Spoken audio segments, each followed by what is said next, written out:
Hello दोस्तों, of time academy में आपका स्वागत है। आज हम विटामिन चैप्टर के बारे में ऑब्जेक्टिव क्वेश्चन सॉल्व करेंगे, जो कि 60 क्वेश्चन दिया गया है, जो कि बहुत सारे एग्जाम में पूछे जाते हैं। वेरी वेरी इंपॉर्टेंट क्वेश्चन लिया गया है।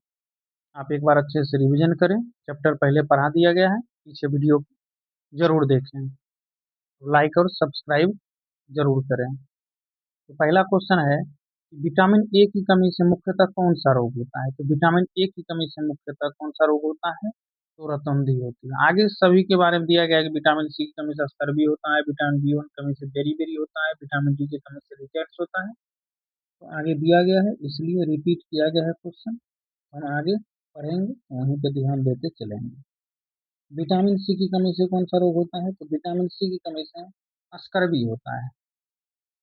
विटामिन ए की कमी से रतौंधी अभी पढ़े हैं, और विटामिन डी की कमी से रिकेट्स होता है। आगे बढ़ते हैं।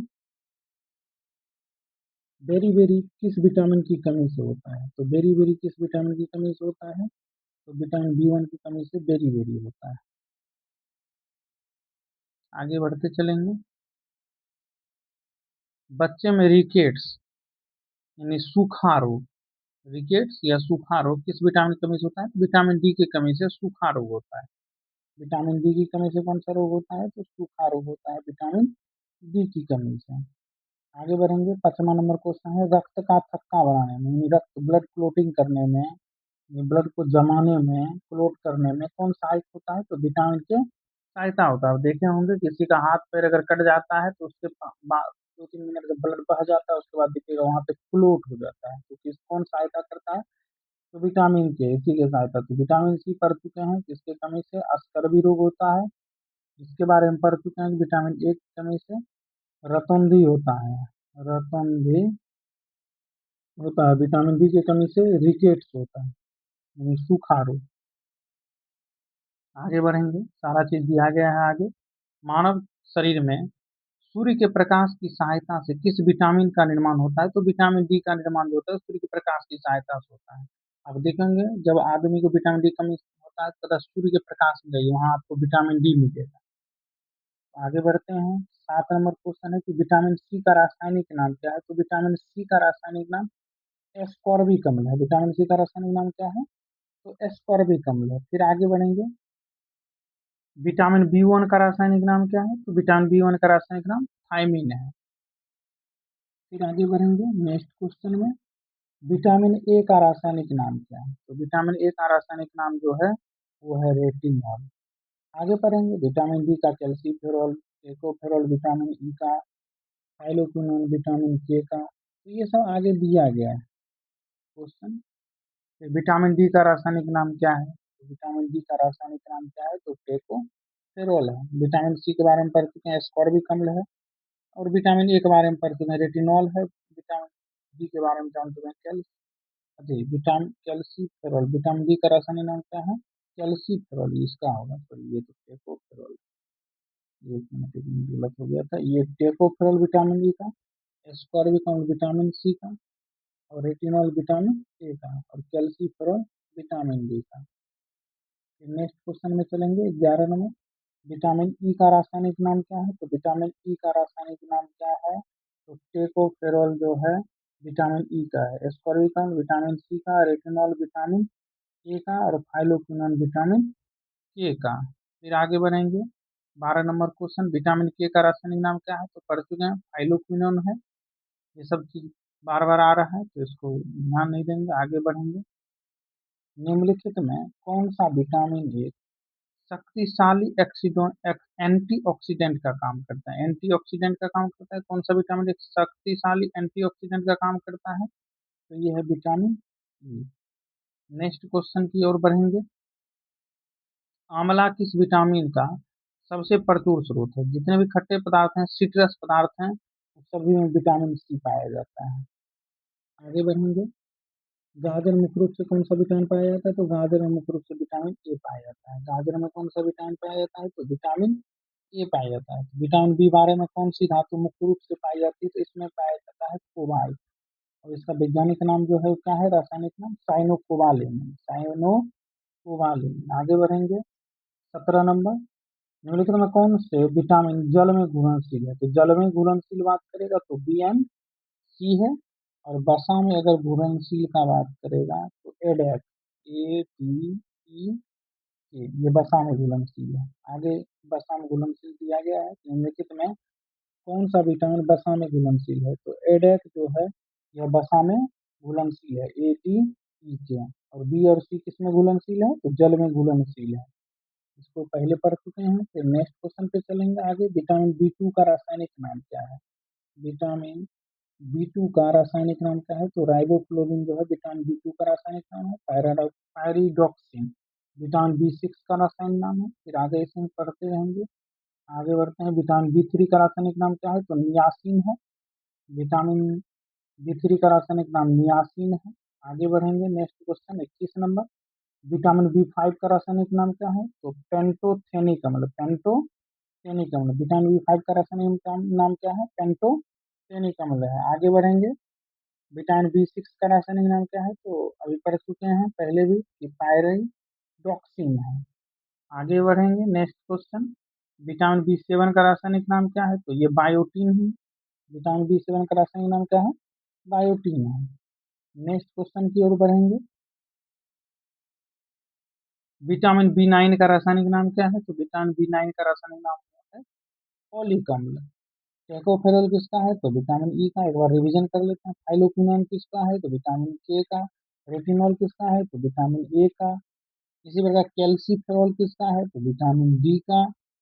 आगे बढ़ते हैं नेक्स्ट क्वेश्चन की ओर।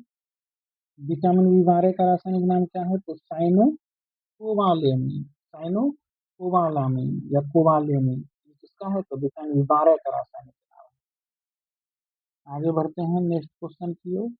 पेलाग्रा किसकी कमी से होता है, पेलाग्रा किसकी कमी से होता है, तो विटामिन B3 की कमी से पेलाग्रा होता है, नियासिन। आगे बढ़ेंगे। Next question. पर्नीशियस एनीमिया, अच्छा क्वेश्चन है। पर्नीशियस एनीमिया किस विटामिन की कमी से होता है, तो ये विटामिन B12 की कमी से होता है। पर अच्छे से ध्यान रखिएगा, ये पर्नीशियस एनीमिया किसकी कमी से होता है, विटामिन B12 की कमी से पर्नीशियस एनीमिया होता है। आगे बढ़ेंगे नेक्स्ट क्वेश्चन की ओर। किस विटामिन को सौंदर्य का विटामिन कहा जाता है, सौंदर्य का विटामिन, ब्यूटी विटामिन जो कहा जाता है वो विटामिन ई को कहा जाता है। और जनन क्षमता की कमी भी रहता है तो विटामिन ई का ही प्रयोग करते हैं। आगे बढ़ेंगे। कौन सा विटामिन संक्रमण को रोकने में मदद करता है, कौन सा विटामिन संक्रमण को रोकने में मदद करता है, तो संक्रमण को रोकने में मदद कौन सा विटामिन करता है, तो विटामिन ए जो है यह इन्फेक्शन को रोकने में मदद करता है। आगे बढ़ेंगे। घाव को भरने में कौन सा विटामिन सबसे महत्वपूर्ण है, ये भी इंपॉर्टेंट क्वेश्चन है। विटामिन सी जो है यह घाव को भरने में सबसे ज्यादा महत्वपूर्ण है। तो घाव को भरने में कौन सा विटामिन सबसे महत्वपूर्ण भूमिका निभाता है, तो विटामिन सी। यानी घाव अगर भरेगा अच्छे से तो विटामिन सी आपके शरीर में होना जरूरी है। अगर विटामिन सी की कमी अगर किसी को रहता है तो उसकी घाव जल्दी ठीक नहीं होती है। आगे बढ़ेंगे कि कौन सा विटामिन गर्म करने पर आसानी से नष्ट हो जाता है, तो यह विटामिन सी है जो कि गर्म करने पर आसानी से नष्ट हो जाता है, विटामिन सी। अब कैसे, आप देखिए जैसे मान लेते हैं संतरा ही है, उसको अगर हम गर्म करेंगे तो अच्छा लगेगा नहीं, तो यह विटामिन सी नष्ट हो जाता है। नींबू ही है, सेम बात है, वो भी गर्म करने पर खराब हो जाएगा तो टेस्ट चेंज हो जाता है। फिर आगे बढ़ते हैं। टमाटर में भी विटामिन सी पाया जाता है। 32 नंबर क्वेश्चन है कि मानव शरीर में मूत्र के माध्यम से कौन सा विटामिन उत्सर्जित होता है, तो यह भी विटामिन सी उत्सर्जित होता है। आगे बढ़ेंगे नेक्स्ट क्वेश्चन की ओर। विटामिन डी शरीर में किस खनिज के अवशोषण में सहायता करती है, विटामिन डी शरीर में किस खनिज के अवशोषण में सहायता करती है, अवशोषण में सहायता कौन सा विटामिन कर, अब एक मिनट। विटामिन डी शरीर किस खनिज को अवशोषण में सहायता करती है, तो ये कैल्शियम में सहायता करती है। कैल्शियम में कौन करता है सहायता, विटामिन डी सहायता करती है। मानव आंत में पाए जाने वाले जीवाणु मानव आंत में पाए जाने वाले जीवाणुओं के द्वारा किस विटामिन का संश्लेषण होता है? तो किस विटामिन का संश्लेषण होता है? तो विटामिन ए का संश्लेषण होता है। मानव आंत में पाए जाने वाले जीवाणुओं द्वारा किस विटामिन का संश्लेषण होता है? तो विटामिन ए का संश्लेषण होता है। और कौन सा जीवाणु पाया जाता है? तो आप सुने होंगे ई कोलाई बैक्टीरिया पाया जाता है आंत में। निम्नलिखित में कौन सा विटामिन दूध में बिल्कुल नहीं पाया जाता? तो विटामिन सी बिल्कुल नहीं पाया जाता दूध में। विटामिन सी बिल्कुल दूध में नहीं पाया जाता है। नेक्स्ट क्वेश्चन की ओर बढ़ेंगे। आनुवांशिक रूप से संशोधित गोल्डन राइस में कौन सा विटामिन प्रचुर मात्रा में होता है? ये क्वेश्चन बहुत सारे एग्जाम में पूछे गए हैं। दरोगा के मेंस में 1717 फर्स्ट टाइम जब आया था तो यह क्वेश्चन मेंस में आया था कि गोल्डन राइस में कौन सा विटामिन प्रचुर मात्रा में होता है? तो यह विटामिन ए होता है प्रचुर मात्रा में। आगे बढ़ेंगे और बहुत सारे किताब में दिया भी गया है ये क्वेश्चन। बांझपन को रोकने वाले विटामिन किसे कहा जाता है? ये बताए थे कि विटामिन ई जो होता है वह जनन क्षमता को प्रभावित करता है। तो जनन क्षमता के लिए विटामिन बांझपन के लिए कौन सा विटामिन सहायता करता है? तो बांझपन को रोकने वाला विटामिन जो होता है वह विटामिन ई होता है। बांझपन को रोकने वाला विटामिन ई। निम्नलिखित में कौन सा विटामिन एक हार्मोन है? विटामिन डी जो है वह एक हार्मोन का काम करता है। विटामिन एक हार्मोन कौन सा है? तो विटामिन हार्मोन जो है वो विटामिन डी है। विटामिन एक हार्मोन में कौन सा विटामिन एक हार्मोन के रूप में कार्य करता है? तो विटामिन डी जो है वह काम करता है हार्मोन के रूप में। आगे बढ़ेंगे। विटामिनों के अध्ययन को क्या कहा जाता है? अब ये क्वेश्चन अच्छा है। विटामिन के अध्ययन को क्या कहा जाता है? तो बीटामिनोलॉजी, बीटामोनोलॉजी। अब नाम से ही इसमें पकड़ा जाएगा तो इसमें आंसर अच्छे से आसानी से। विटामिन शब्द का प्रयोग सर्वप्रथम किसने किया था? तो सी फंक ने किया था। विटामिन का आविष्कार किसने किया था? तो फंक ने किया था, सी फंक ने किया था। आगे बढ़ेंगे। मेगा लोबलास्टिक एनीमिया, मेगा लोबलास्टिक एनीमिया में मेगा लोबलास्टिक एनीमिया में किस विटामिन की कमी के कारण होता है? मेगा लोबलास्टिक एनीमिया किस विटामिन की कमी से होता है? तो यह विटामिन बी 9 है। कौन सा विटामिन है? तो विटामिन बी 9 की कमी से होता है। आगे बढ़ेंगे। नेक्स्ट क्वेश्चन की ओर चलेंगे। विटामिन सी भोजन से किस खनिज का अवशोषण को बढ़ाता है? तो किस खनिज का अवशोषण को बढ़ाता है? तो आयरन के अवशोषण को बढ़ाता है। विटामिन सी भोजन से किस खनिज का अवशोषण को बढ़ाता है? तो आयरन के अवशोषण को बढ़ाता है। नेक्स्ट क्वेश्चन की ओर चलेंगे। होठों के किनारों का फटना किस विटामिन की कमी के कारण होता है? तो ये विटामिन बी 2 की कमी के कारण होता है। होठों के किनारों का फटना किस विटामिन की कमी के कारण होता है? तो विटामिन बी 2 की कमी के कारण होता है। नेक्स्ट क्वेश्चन की ओर चलेंगे। मानव शरीर में वसा में घुलनशील विटामिन मुख्यतः कहाँ संचित होते हैं? ये यकृत में संचित होते हैं, लीवर में संचित होते हैं। मानव शरीर में वसा में घुलनशील, अब वसा में घुलनशील विटामिन कौन कौन सा है? तो याद रखना है ए और ये कहाँ संचित होते हैं? एडेट। तो ये संचित होते हैं यकृत में, यानी कि लीवर में संचित होते हैं। नेक्स्ट क्वेश्चन की ओर चलेंगे। विटामिन बी कॉम्प्लेक्स समूह में कुल कितने विटामिन होते हैं? अच्छे क्वेश्चन है।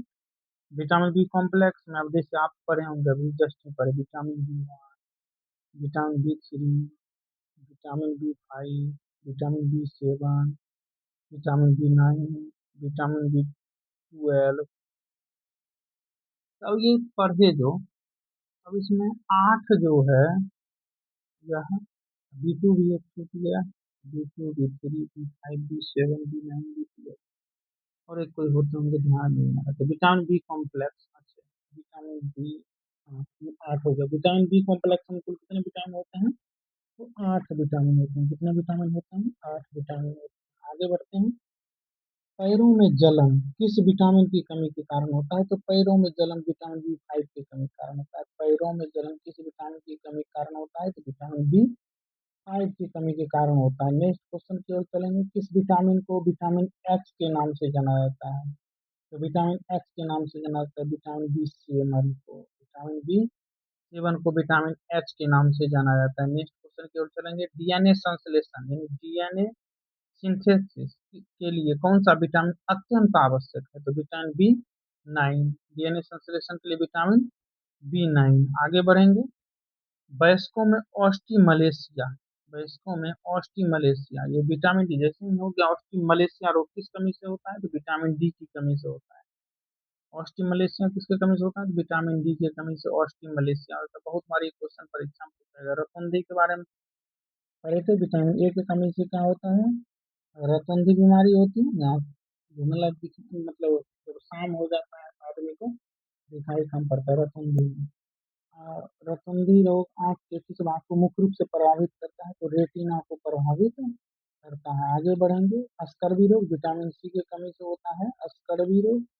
और ये स्कर्वी रोग मानव शरीर के किस अंग को प्रभावित करता है, तो मसूड़े को प्रभावित करता है। मसूड़े को कौन सा अंग कौन सा, तो स्कर्वी जो है कमी से क्या कौन सा अंग प्रभावित होगा, तो मसूड़ा प्रभावित होगा, मसूड़े प्रभावित होंगे। आगे बढ़ेंगे, रिकेट्स रोग मुख्यतः किससे प्रभावित करता है, तो रिकेट्स रोग तो ये विटामिन डी पढ़े थे, विटामिन डी की कमी से होता है। तो विटामिन डी की कमी से तो हड्डियां को प्रभावित करता है, किसको प्रभावित करता है, हड्डियां को प्रभावित करता है। आगे नेक्स्ट क्वेश्चन की ओर चलेंगे, 53 नंबर पे, बेरी बेरी रोग मुख्यतः शरीर के किस तंत्र को प्रभावित करता है, तो शरीर के किस तंत्र को प्रभावित करता है, बेरी बेरी रोग शरीर के किस तंत्र को प्रभावित करता है, तंत्रिका तंत्र को, नर्वस सिस्टम को प्रभावित करता है। नेक्स्ट क्वेश्चन की ओर चलेंगे, खट्टे फलों में कौन सा विटामिन प्रचुर मात्रा में पाया जाता है, हम बताए थे कि विटामिन सी जो है ये खट्टे फलों में पाया जाता है, क्योंकि सबसे ज्यादा आंवला में पाया जाता है, तो आंवला खट्टा होता है, तो खट्टे फल जितने भी होते हैं उसमें विटामिन सी पाए जाते हैं। खट्टे फल को गर्म करने पे वो खराब हो जाते हैं, यानी विटामिन सी नष्ट हो जाते हैं। आगे बढ़ेंगे, शरीर की प्रतिरक्षा प्रणाली को मजबूत करने में कौन सी विटामिन सहायक है, तो विटामिन सी सहायक है। आप देखे होंगे जब कोरोना वायरस फैला तो सबसे ज्यादा लोग नींबू का सेवन करने लगे, क्योंकि आपका प्रतिरक्षा प्रणाली में इम्यून सिस्टम जो है वह मजबूत रहे, इसके लिए जो है लोग यह प्रयोग करने लगे। तो विटामिन सी, तो शरीर की प्रतिरक्षा प्रणाली के लिए कौन सा विटामिन रहेगा, तो विटामिन सी। गेहूं के अंकुर तेल में कौन सा विटामिन सर्वाधिक पाया जाता है, तो गेहूं के अंकुर तेल में कौन सा विटामिन सर्वाधिक होता है, तो विटामिन ई होता है। आगे बढ़ेंगे, नेक्स्ट क्वेश्चन की तरफ चलेंगे, 57, जी जीरोप्थेलिमिया, जीरोप्थेलिमिया जो होता है वो सूखी आंखें किस विटामिन की कमी से होता है, तो विटामिन ए की कमी से होता है। जीरोप्थेलिमिया विटामिन ए की कमी से। ऑस्टिमलेशिया विटामिन डी की कमी से। किस विटामिन का निर्माण यकृत में प्रोथ्रोम्बिन बनाने के लिए आवश्यक है, प्रोथ्रोम्बिन बनाने के लिए आवश्यक है, तो विटामिन ये प्रोथ्रोम्बिन क्या करता है, ये भी सहायक होता है रक्त को जमने में, यानी रक्त को क्लॉट करने में, ब्लड को क्लॉटिंग करने में इसका जरूरत होता है। 59, कौन सा विटामिन हमारी त्वचा को स्वस्थ रखने के लिए कोलेजन के निर्माण में मदद करता है, यानी कोलेजन के निर्माण में कौन मदद करता है, तो विटामिन सी मदद करता है। बहुत ही अच्छा क्वेश्चन है कि कौन सा विटामिन हमारी त्वचा को स्वस्थ रखने के लिए कोलेजन के निर्माण में मदद करता है, तो विटामिन सी मदद करता है। नेक्स्ट और लास्ट क्वेश्चन की ओर बढ़ेंगे। लास्ट क्वेश्चन है कि मनुष्य के शरीर में किस विटामिन का संचय लंबे समय तक नहीं हो सकता है, तो विटामिन सी का संचय लंबे समय तक नहीं हो सकता। इसके पीछे रीजन क्या है, अब आप पढ़े होंगे वसा में घुलनशील विटामिन होता है ADE। तो ये वसा में घुलनशील है, तो ये शरीर के अंदर है और ये ज्यादातर निकल नहीं सकती। विटामिन सी और मान लेते हैं या बी है, बी एंड सी दोनों ये लंबे समय तक शरीर में नहीं रह सकता। रीजन क्या है, क्योंकि हम टॉयलेट करते हैं उसके द्वारा जो है विटामिन बी और सी निकल जाता है। तो विटामिन सी जो है संचय कहाँ होता है, जल में। जो जल में घुलनशील है तो एक द्वारा निकल जाएगा, लेकिन वसा में घुलनशील ADE है, ये लंबे समय तक संचित रहते हैं। तो ऐसे ही अच्छे वीडियो के लिए, ऐसे अच्छे कंटेंट अगर लगे तो लाइक और सब्सक्राइब जरूर करें। ऑफ टाइम अकेडमी पर वीडियो देखने के लिए धन्यवाद।